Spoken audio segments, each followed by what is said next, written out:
eto, welcome natin to the show, Dr. Michelle Araneta. Shell, kamusta ka na? Hello, I'm good. Kayo, kumusta na? Eto, nanlalabo yung Lumalabo ang mata. Diyan ka ba? nakakainis. Pero anyway, ito nga eh. So, sometimes there are things na nasa harap mo na napansin mo, hindi nagfo-focus ka agad yung mata mo. Is there such an issue or condition ba yan, Shell? Oo, ito yung tinatawag na presbyopia. may Yung tawag presbyopia, oo, so iba siya sa farsightedness, nearsightedness, astigmatism. Ang presbyopia, yung unti-unting paglabo ng paningin natin sa malapit dahil sa edad. Typically, na papansin natin siya kapag tayo ay 40 years old pataas. Kasi ang nangyayari, yung lente natin na nasa likod ng brown ng mata natin, ito yung nag-iiba ng hugis kapag nagfo-focus tayo sa malayo o sa malapit. Ngayon, kapag bata tayo, maganda yung pag-flex niya. Pero kapag tumatanda tayo, yun nga, usually 40 years old pataas, unti-unti na siyang tumitigas, tas nahihirapan ng mag-flex. So, ang nangyayari, yung paningin natin sa malapit, lalabo na ng lalabo. So, ibig sabihin na yung nakikita nyo ngayon na konting labo, as you get older, unti-unti pang mag-worsen. Pero, lahat talaga tayo will undergo that. Thus, unfortunately, there's nothing na all of a sudden will stop that progress. Pero, syempre, there are different ways that we can use na pang-manage nitong presbyopia na tinatawag. Kita mo yung threat niya nakabungis-ngis. Kasi lahat tayo pagdadaanan natin.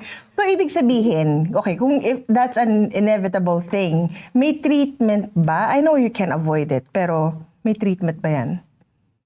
Oo. Kapag presbyopic ang pasyente, ang pinaka-popular na narinig natin is magpasalamin, di ba?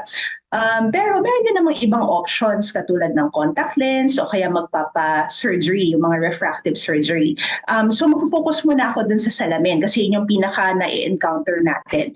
Yung tatlong klase ng salamin na narinig natin is yung una, reading glasses, meron din yung doble vista at saka yung progressive glasses. Kung ang mata mo, walang ibang problema, hindi ka nearsighted o kaya walang astigmatism, malinaw yung paningin mo sa malayo, you have the option na mag-reading glasses. So, usual activities or typical day, wala kang ginagamit na salamin, pero kapag magbabasa ka na sa cellphone mo, titingin ng menu, magbabasa ng libro, that's when you wear the reading glasses. Pero syempre, kung titingin ka sa malayo, aalisin mo na siya. So, that's one option. Yung pangalawa, yung doble vista, may dalawang grado. So yung reading glasses, isang grado lang siya, di ba? Ang doble vista, yung taas na portion, gagamitin mo siya for distance, tas yung sa ilalim, pangbasa sa malapit. Typically, ang gumagamit nito is yung mga tao na hindi nagko-computer. Yung kasi, ang computer, intermediate vision yon. So, ang doble vista, sometimes gumagamit ito yung sanay na gumamit ng doble vista o kaya yung retired, hindi masyadong importante yung intermediate vision. Kasi ito yung mga salamin na nakikita mo na may hati. No, yung semicircle na gano'n. Oo, para yun pala yun. Oo. But the thing is, yun nga, mas popular yung third option natin. Ito yung sinasabing progressive. Sa progressive yon, typically, kasi yung double vista, actually, yung iba hindi na nakikita yung demarcation ng line. Yung sa progressive yon, talagang wala kang makikitang demarcation dun sa change of grade.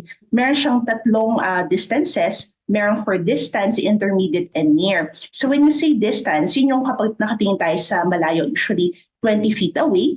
Intermediate is arm's length away o kaya 20 inches away.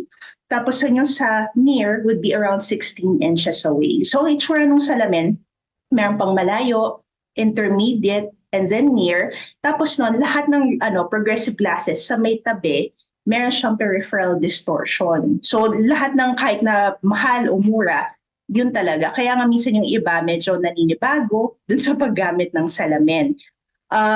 Basically, yung sa sinasabing peripheral distortion, if yung bibilhin mong salamin is mas mahal, yung peripheral distortion sa tabi, mas maliit. Mas malaki yung parang field of vision mo. So ibig sabihin nun, it does matter kung anong klaseng lens and anong brand yung bibilhin.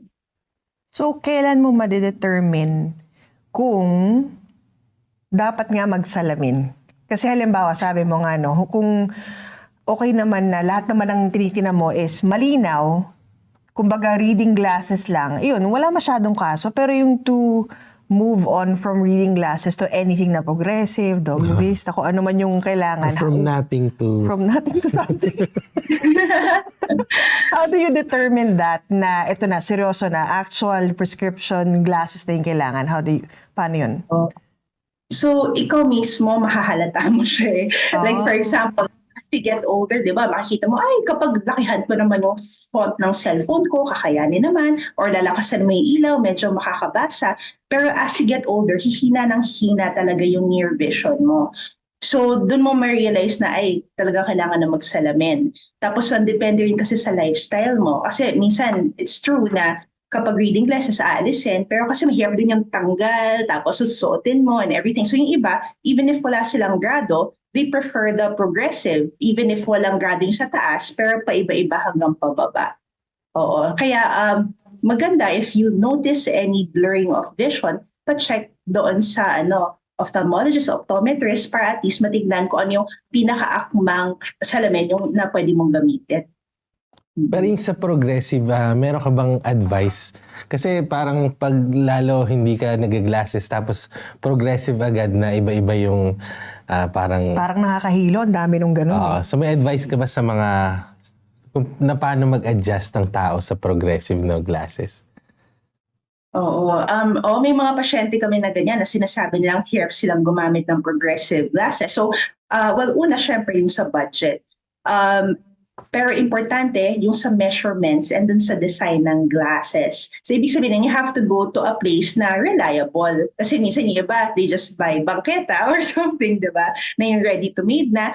Yung measurements kasi importante lahat yan eh. So, you go to a place na you trust para maganda yung measurements, tapos noon yung design or brand, and then it depends na sa budget. Kasi may mga salamin na basic, and then merong intermediate, and then yung high-end.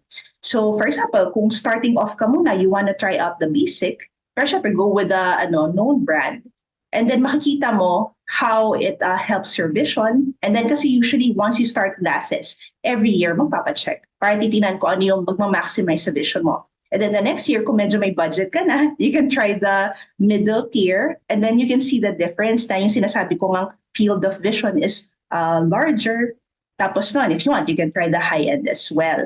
Pero kasi kung nandun naman yung budget and then you want na less adjustment period, you can go for the higher tier na. Para at least hindi ka masyado nga mahirapan dun sa pag-adjust. So, speaking of budget, bonus question. Halimbawa, ang dahil mong pera. Magka-qualify ba yan sa, let's say, laser eye surgery or LASIK? Kasi dun sa LASIK, ang typical na naririnig natin is yung 18 years old up to like, for example, 40 na for distance vision correction. Ngayon, for those na 40 years old and above, yung sinasabing presbyopic na, meron tayong option, for example, in Asian Eye Institute, yung sinasabing SupraCore, na one eye, yung dominant eye mo is corrected for distance, and then yung non-dominant eye for near. So meron kang pang reading, and then may distance correction din. Pala.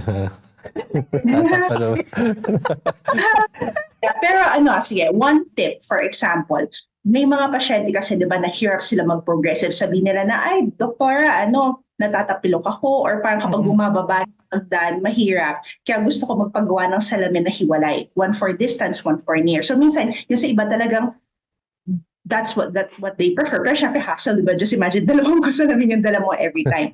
So for example, when you're walking kasi down the stairs, when you look at the stairs, syempre, that's more than 20 inches away. So you're not using the near or the intermediate. So dapat kapag titingin ka through your glasses, sa taas na portion ka titingin, and then you look ahead para makikita mo yung stairs. That makes sense. Ngayon, Yeah. if you want to look at your feet directly, yung ulo mo, you have to look down para dun ka sa taas nakatingin. Oo. So parang may mga tips and pearls kung paano ba gagamitin yung progressive glasses. Kaya when you go to your optometrist, ask for help kung ano ba yung way para makapag-adjust ka. And then from there, talagang kung iisipin, progressive yung pinaka-convenient. Ayan. So, ang dami nating natutunan. Kukuha na. Mag-audiobook na lang tayo. Kuha na ng progress. Audiobook ka na. Lakihan ng font or mag-audiobook. Natatakot ako sa progressive lenses na yan. Pero anyway, maraming salamat, Dr. Araneta. At napaka-convenient na pwede ka namin guluhin. At sa mga viewers natin na marami ka mag-anak sa Pilipinas na may mga eye issues, magpakonsulta kay Dr. Araneta sa Asian Eye Institute. Maraming salamat, Doc, and we will see you next time.